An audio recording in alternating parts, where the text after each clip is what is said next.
Story zone, তোমার অনুভূতিদের খুঁজে নাও এখানেই। শ্রুতি নির্লিপ্তভাবে কথাগুলো বলল, অথচ ভেতরে বয়ে গেল এক অসহ্য ঝড়। ও বলতে পারলো না যে হামিমের অপারেশন যদি ছোটবেলায় হতো তবে তার ভাই এতটা অসুস্থ হতো না। শ্রুতি বলতে পারলো না ওর বাবা যাও টাকা দিত কিন্তু সৎ মায়ের প্ররোচনায় দেয়নি। তার ভাই জন্ম থেকেই ভীষণ অসুস্থ থাকতো, ঠান্ডা জ্বর লেগেই থাকতো, শ্বাস নিতে কষ্ট হতো, তবুও তার ভাইকে হসপিটালে নেওয়া হয়নি। এভাবেই চলে গেছে 1 থেকে 1.5 বছর।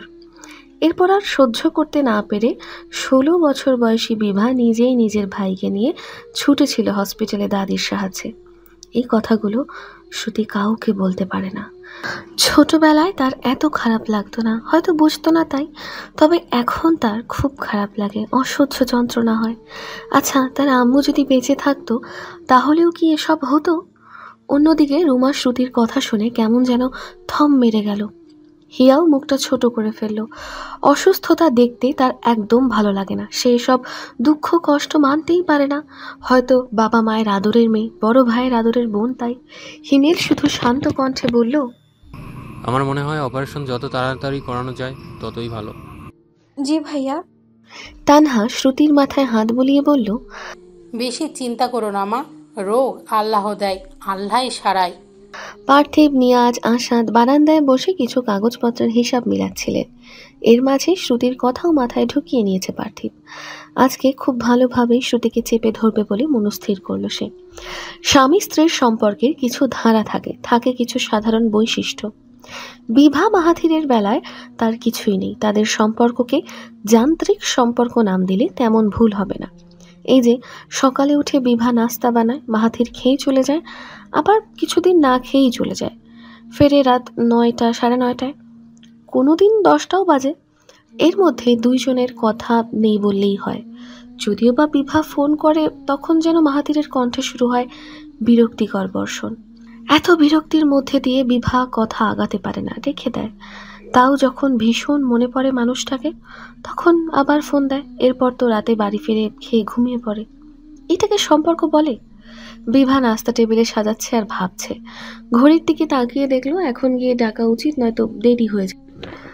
ডাকতে যাওয়ার আগেই মাহাথির এসে খাওয়া শুরু করলো। বিভার মনে হলো কতদিন সে এই চেহারাটা দেখে না। গতদিন সকালে বিভা উঠতে পারেনি, মাহাথির না খেয়েই চলে গিয়েছিল। এরপর ফিরল রাত করে, তেমনভাবে দেখার আগেই খেয়ে ঘুম।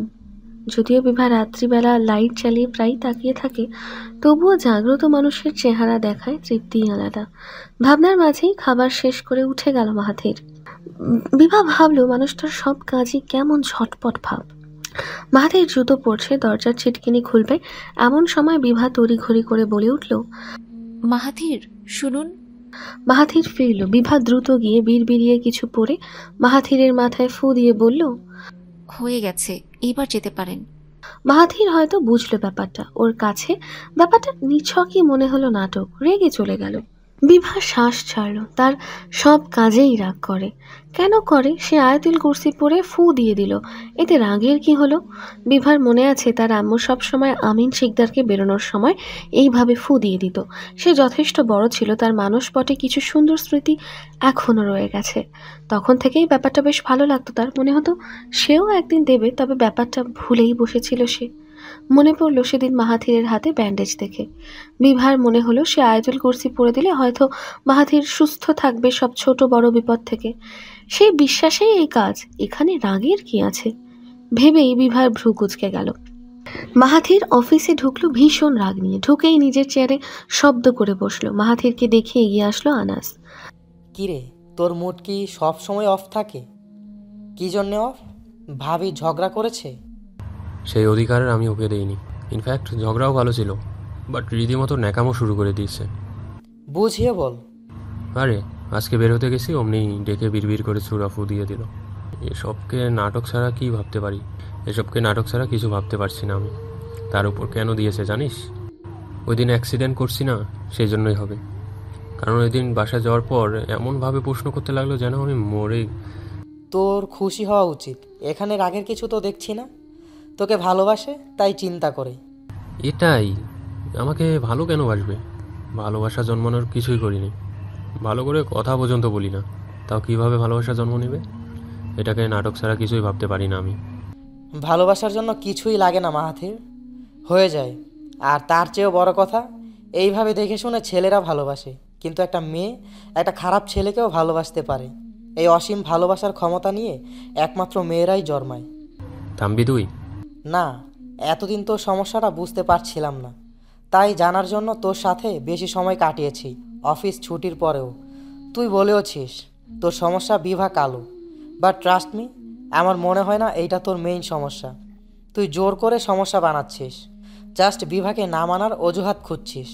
কিন্তু কেন? সমস্যা কি ওর মধ্যে? সামনে থেকে যা। আনাস মাহাথিরের কথা তর্কের পর্যায়ে চলে যাচ্ছে, তবে এইটা নতুন নয়, প্রায়ই হয়। মাঝে 7-8 বার গার্লফ্রেন্ড বয়ফ্রেন্ডের মতো ঝগড়া করে দুইজনে। এরপর যে কোনো একজন আগ বাড়িয়ে কথা শুরু করে, হয় আনাস না হয় মাহাথির। আনাসেরও মেজাজ খারাপ হচ্ছে এখন, চলে যেতে নিল। থেমে গিয়ে শান্ত কণ্ঠে ডাকলো, বন্ধু শোন, কি? তুই বলেছিলি বিভা স্ত্রী হিসেবে জঘন্য, আজ আমি বলছি তুই স্বামী হিসেবে জঘন্য এবং বিষাক্ত। বলেই বড় বড় পা ফেলে চলে গেল আনাস। আর আনাসের দিকে এমনভাবে তাকিয়ে রইল মাহাথির, যেন ভস্ম করে দিবে এখনই। তারা দেখছেন? না।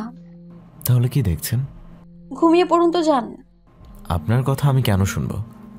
সেটাই, শুনতে হবে না, দাঁড়িয়েই থাকুন। হামিমের অপারেশন কেন করানো হয়নি? আপনাকে বলতে ইচ্ছুক নই। আমি শুনতে ইচ্ছুক।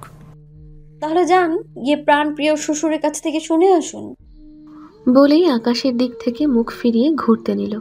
অমনি পার্থিব তার 2 হাত শ্রুতির দুপাশে রেখে আটকে ফেলল, বলল, শ্বশুর নয়, প্রাণপ্রিয় বউয়ের কাছ থেকে শুনতে ইচ্ছুক।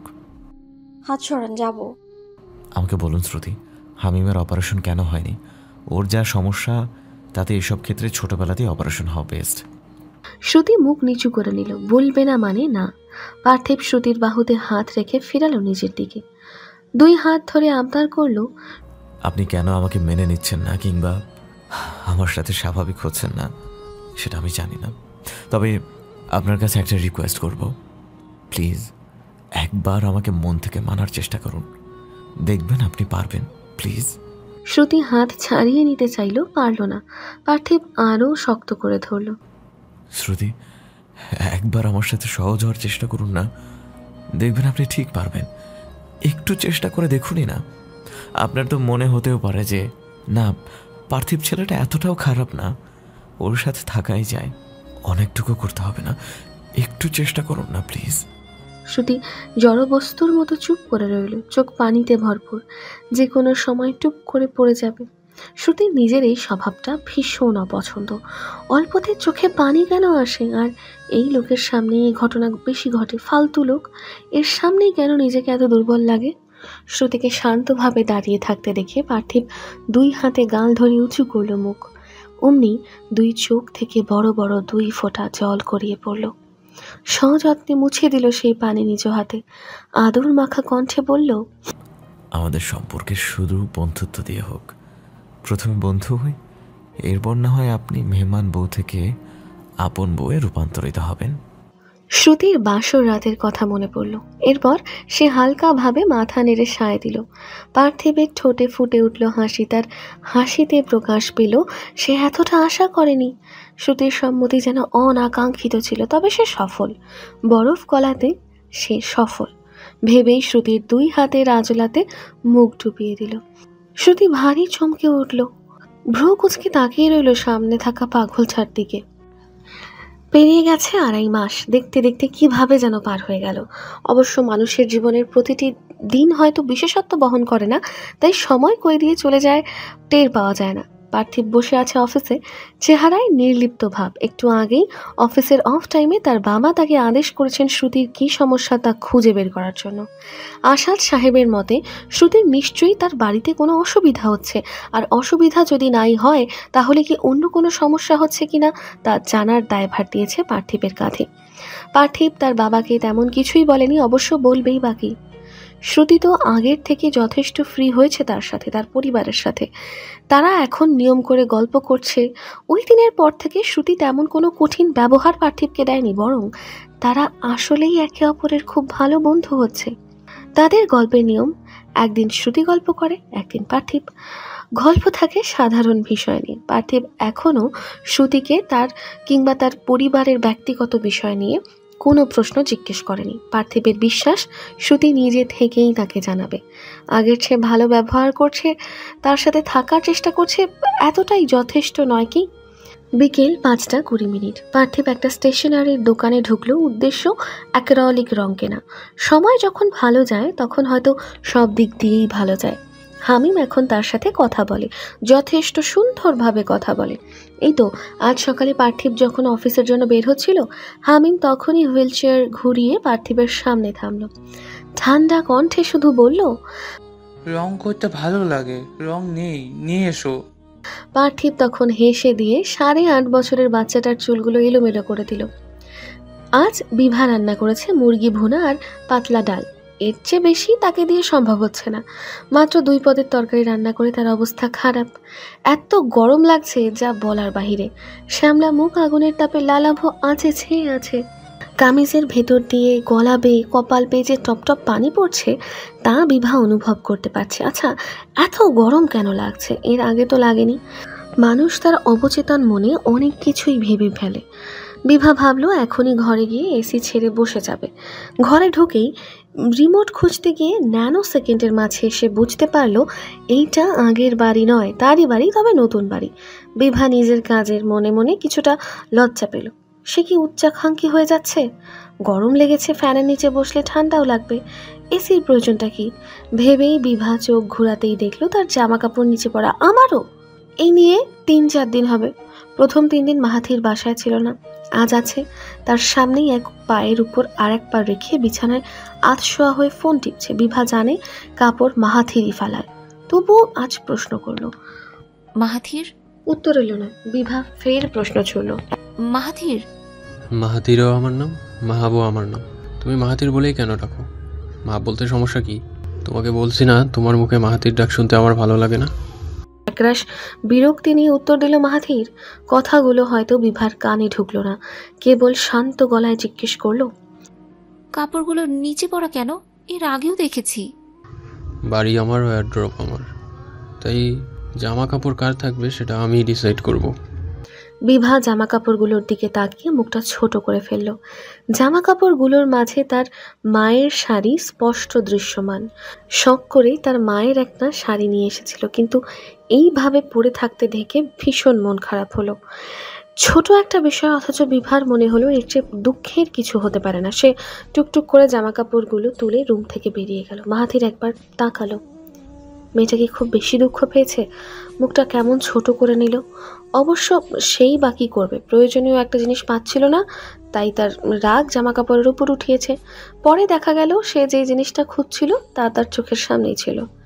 আগের বারগুলোতেও অবশ্য অন্যের রাগ বিভার জামার উপর দেখিয়েছে, তবে এতদিন বিভার প্রতিক্রিয়া দেখেনি। আজকে দেখলো। ফোন স্ক্রোল করতেও ভালো লাগছে না। ফোনটা অফ করে চোখ বন্ধ করে ঘুমানোর চেষ্টা করলো। বিভা সচরাচর কাঁদে না, কাঁদলেও আড়ালে কাঁদে। তার মা মারা যাওয়ার পর থেকে সে কান্না কমিয়ে দিয়েছে। বড় বোন হয়ে যদি কথায় কথায় কাঁদে তবে কেমন হবে? আজ বিভা কাঁদলো, খুব কাঁদলো। অনেক দিন পর কান্নার সময় মনে হলো তার কান্নার সঙ্গীও কেউ নেই। কারো বুকে মুখ লুকিয়ে কাঁদতে পারলে হয়তো শান্তি পেত। বিভা তার নিজের মায়ের ছবিতে মুখ লুকালো। টপ টপ করে পড়া পানিতে ভিজে গেল বিভার কোল। বারান্দায় বসে ফোনে কিছু কাজ করছিল পার্থিব। সামনেই মগ দেখতে পেয়ে মাথা তুলল। শ্রুতি ভ্রু কুচকে তাকিয়ে আছে, মগ বাড়িয়ে দিই। পার্থিব সুন্দর করে হাসলো। Thank you. Hello dear listeners, আপনারা শুনছেন স্টোরিজ অন প্রেজেন্স ধারাবাহিক পর্ব গল্প। আমাদের সামগ্রিক প্রচেষ্টাকে উৎসাহিত করতে লাইক এন্ড কমেন্ট করতে ভুলবেন না। Thank you. শ্রুতি ভ্রু কুচকে রেখে চুপচাপ বসে কফি খেতে লাগলো। পার্থিব ফোনে কাজ করার অবস্থায় একবার শ্রুতির দিকে চাইলো আর নজরে। 2 হাতে মগ ধরে খুব মনোযোগের সাথে কফি খাচ্ছে শ্রুতি, সাথে হয়তো কিছু ভাবছেও। শ্রুতি তার সাথে কথা তো বলে, তবে তা নিতান্তই যতটুকু বলার দরকার। আগে তো তাও বলতো না। এছাড়া একদম যে পার্থিবের সাথে মিশে গেছে ব্যাপারটা তেমনও নয়। তবে ওই যে শ্রুতি চেষ্টা করছে, এতেই পার্থিব খুশি, ভীষণ খুশি। শ্রুতি, আচ্ছা আপনার ভ্রু জোড়া ব্যথা করে না? শ্রুতি তাকালো। তার তাকানোর অর্থ ভ্রু ব্যথা করবে কেন? আপনার দিকে তাকালে আমারই কষ্ট হয়। এত গম্ভীর কেউ হয়? কি আর করব বলুন, অন্যদের স্বামীরা গম্ভীর, সেখানে আমার স্বামীর মুখ থেকে হাসি যেন সরেই না। তাই সম্পর্কে ব্যালেন্স রাখার জন্য আমি এই মুখটা গম্ভীর করে থাকি। শ্রুতির তেজটা উত্তরে মাথা নিচু করে হেসে দিল পার্থিব। হাসার আরেকটি কারণ, পার্থিবকে কি সুন্দর করে আমার স্বামী বলে সম্বোধন করলো। মেয়েটা কিছুটা পাগল আছে, তার কথা তাকেই ফিরিয়ে দিচ্ছে। একদিন সে বলেছিল ড্রামা করে সম্পর্কের ব্যালেন্স রাখে, আর আজ শ্রুতি বলছে গম্ভীরতা দিয়ে সম্পর্কের ব্যালেন্স রাখে। শ্রুতি, আজ কিন্তু আপনার গল্প বলার পালা, শুরু করুন। শ্রুতি মনে করতে চেষ্টা করলো যে কোন ঘটনা পার্থিবকে শোনানো যায়। মনে পড়ছে না কিছুই, তবুও চেষ্টা করছে। শ্রুতি চাইছে সম্পর্কে সত্যি একটা সুযোগ দিতে। তার এমন সিদ্ধান্তের পেছনে 70 ভাগ অবদান বিবার বলা কথার, 30 ভাগ অবদান পার্থিবের সেদিনের ব্যাকুলতায় ভরা কণ্ঠের। বিভা প্রায়ই তাকে ফোনে বুঝায় নানান কথা, তাই নিজের আপাকে সম্মান করেই সে পার্থিবের সাথে সহজ হওয়ার চেষ্টায় নেমেছে। শ্রুতির হুট করে মনে পড়ল 2 বছর আগের বিভার জন্মদিনের কথা, যেবার তার বাবার আমন্ত্রণ করা অতিথিকে সে ভাগিয়ে দিয়েছিল। ভাবল এই ঘটনাই শোনানো যাক। ভীষণ আগ্রহ নিয়ে শুরু করা হলো না। আচম্বিত প্রশ্ন করল, পার্থিব আজ কত তারিখ? 24 জুন। কেন বলুন তো? কারণ 3 জুলাই আপার জন্মদিন। গ্রেট, তাহলে চলুন সবাই মিলে সেলিব্রেট করি। সবাই? শ্রুতির কণ্ঠের শঙ্কা। আমরা সবাই আপার বাড়িতে গিয়ে ওনাকে সারপ্রাইজ দিয়ে আসি। আচ্ছা, ভেবে দেখি। ভেবে দেখার কি আছে? এর আগের বছরগুলো একসাথে সেলিব্রেট করেছেন, অথচ এবছর করবেন না কেন? কষ্ট পাবে না আপা? আপনার বয়স কত? আপনি আমার আপাকে আপা কেন বলেন? নাম ধরে ডাকবো? শ্রুতি কি বলবে ভেবে পেল না, আমতা আমতা করলো। না, মানে বয়সে বড় হই, সম্পর্কে ছোট, সম্মান আছে না? আর যেহেতু আমার স্ত্রী এত সুন্দর করে ডাকে, তাহলে আমারও ডাকা উচিত, তাই না? বলেই সুন্দর করে হাসলো পার্থিব। আপনি শুধু হাসেন কেন? হাসি ছাড়া কোনো কাজ নেই আপনার? কেন? আমার হাসি সুন্দর না, নাকি আমি সুন্দর না? খারাপ দেখতে বেশি? শ্রুতি চোখ সরিয়ে নিচে নামালো। পার হলো কিছু সময়, এরপর চোখ তুলে ধীর কণ্ঠে বলল, আপনি অনেক সুন্দর পার্থিব, একজন সুদর্শন মানুষ আপনি। তাহলে ভালোবাসেন না কেন?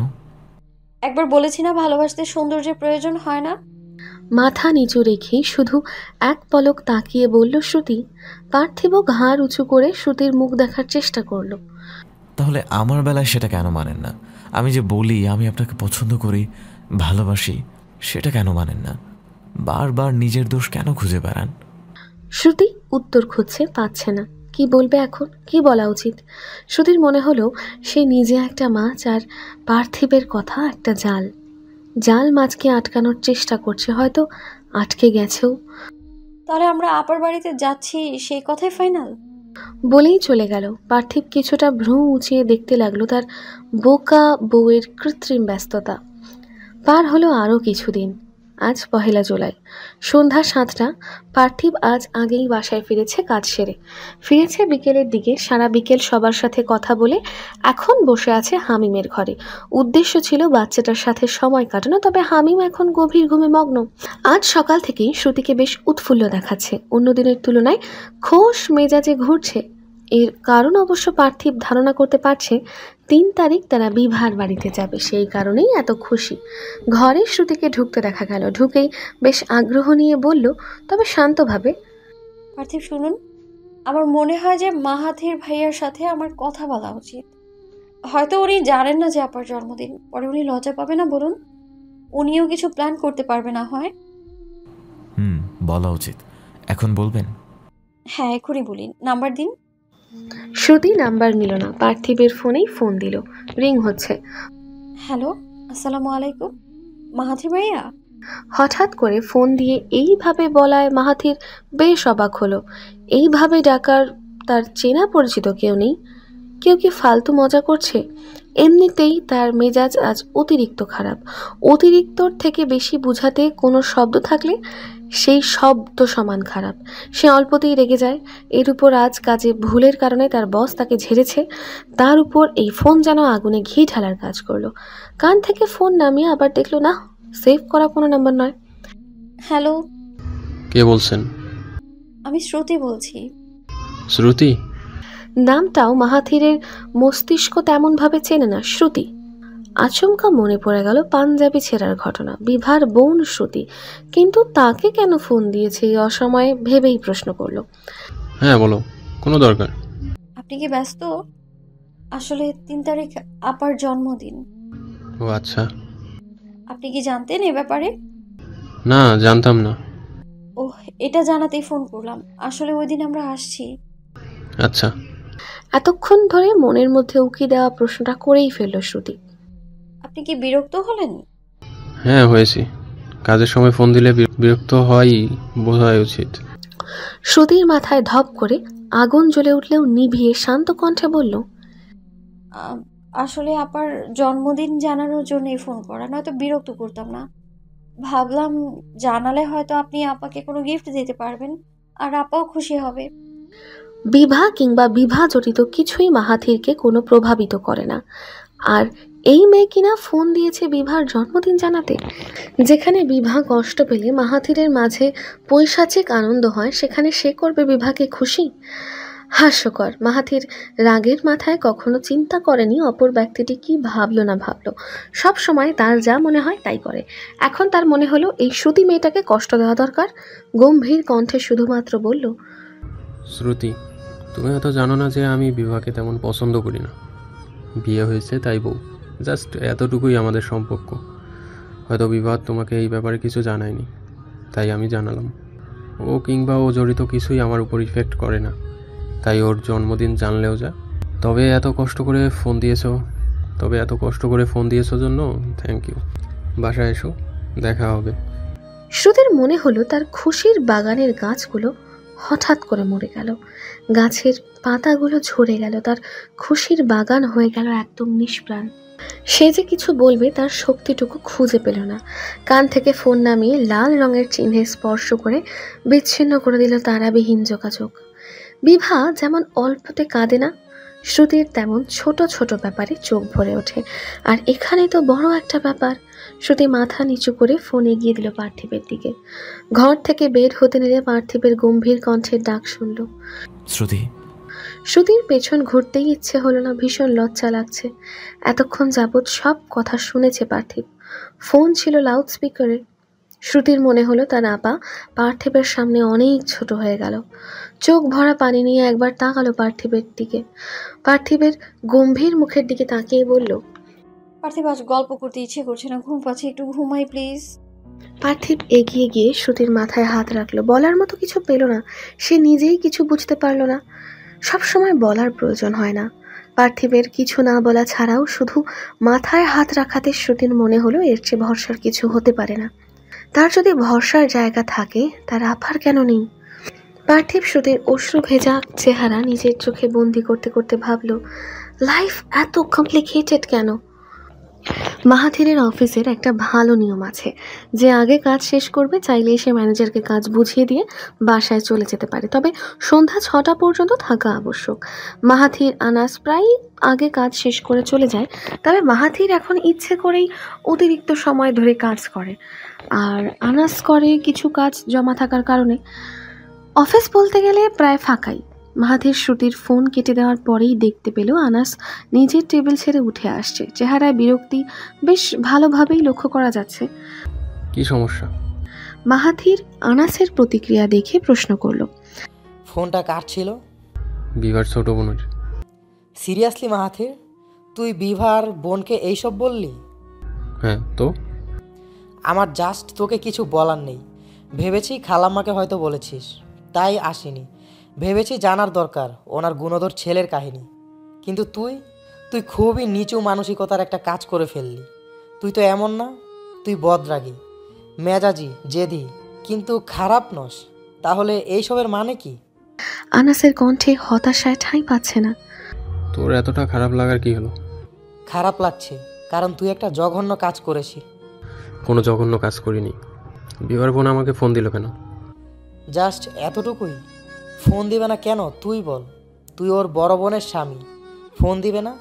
আর ফোন দিয়েছে বলে তুই নিজেদের ব্যাপারে ওকে জানিয়ে দিবি? এতটা অবুঝ তুই?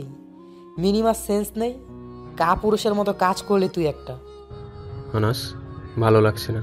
আর তোর এতটা কি যায় আসে আমার কাজকর্মে? মাহাথিরের কথায় আনাস নিভে গেল।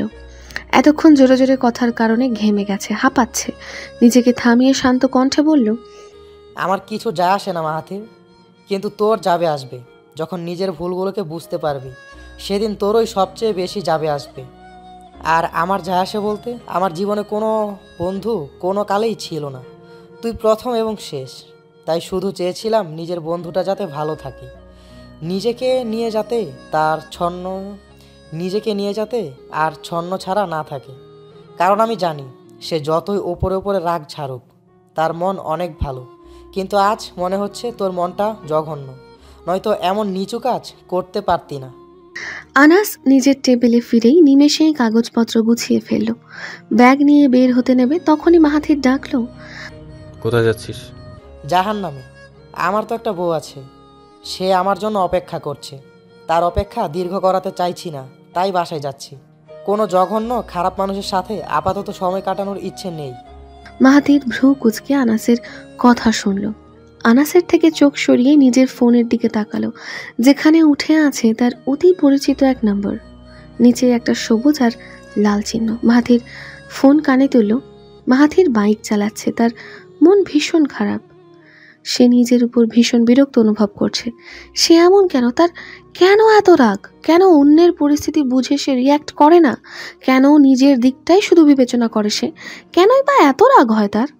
যেখানে অপর পক্ষকে দোষী মনে হয় সে কেন আমি যা চাইছি তা করছে না। না, আর রাগ করা যাবে না, রাগ কমাতে হবে। সে আর কারোর উপর রাগ করবে না, না মানে না। এই প্রতিজ্ঞা সে আগেও করেছে, কিন্তু পূরণ করতে পারেনি। এবার পূরণ করেই ছাড়বে। নিজেকে অনেক কিছু বুঝাচ্ছে মাহাথির, সাথে এটাও বোঝাচ্ছে যে বিভার উপরও রাগ দেখাবে না, ওকে ইগনোর করবে, তাহলেই সমস্যার সমাধান হয়ে যাবে। মাহাথির বেশ অনুতপ্ত।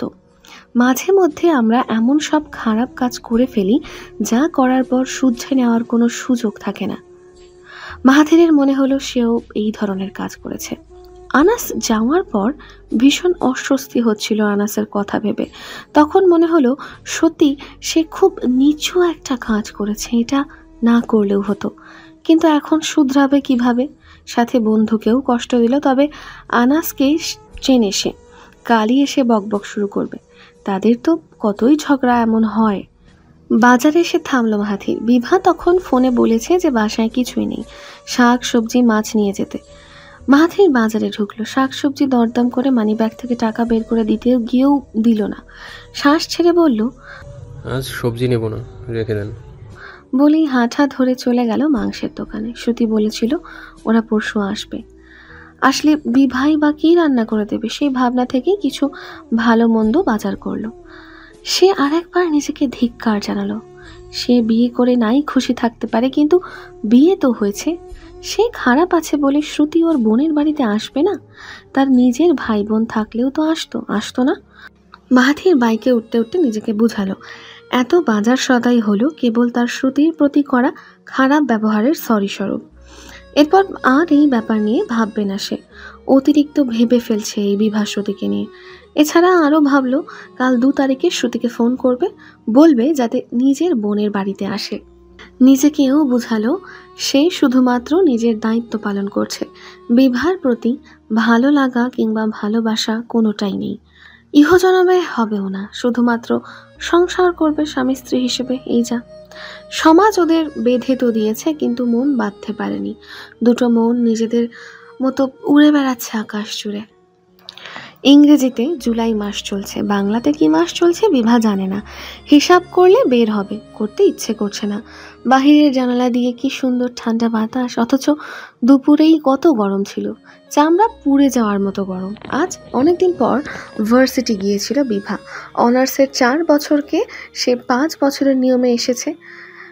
এরপর কত বছরে গিয়ে থামবে তা জানা নেই। আজ অনেকদিন পর দাদি আম্মার সাথে কথা হয়েছে। ব্যস্ততায় প্রায় ভুলেই বসেছিল।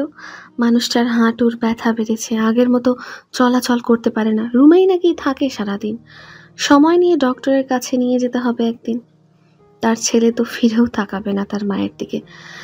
তাকাবে না ব্যাপারটা এমন নয়, আসলে সে ব্যস্ততায় সময় বের করতে পারে না। তার স্ত্রীও যে নিজের শাশুড়ির অসুস্থতা সম্পর্কে তাকে অবগত করবে, এত ভালো বৌভাগ্য আমিনার জুটে নেই। আচ্ছা, একটা লোক এত খারাপ কেমন করে হতে পারে? না সে স্বামী হিসেবে ভালো, না সে বাবা হিসেবে ভালো, আর না ছেলে হিসেবে। তবে মানুষটা অনেক পরিশ্রমী, পরিশ্রমের একমাত্র লক্ষ্য টাকা ইনকাম। এত টাকা ইনকাম করে কি হবে?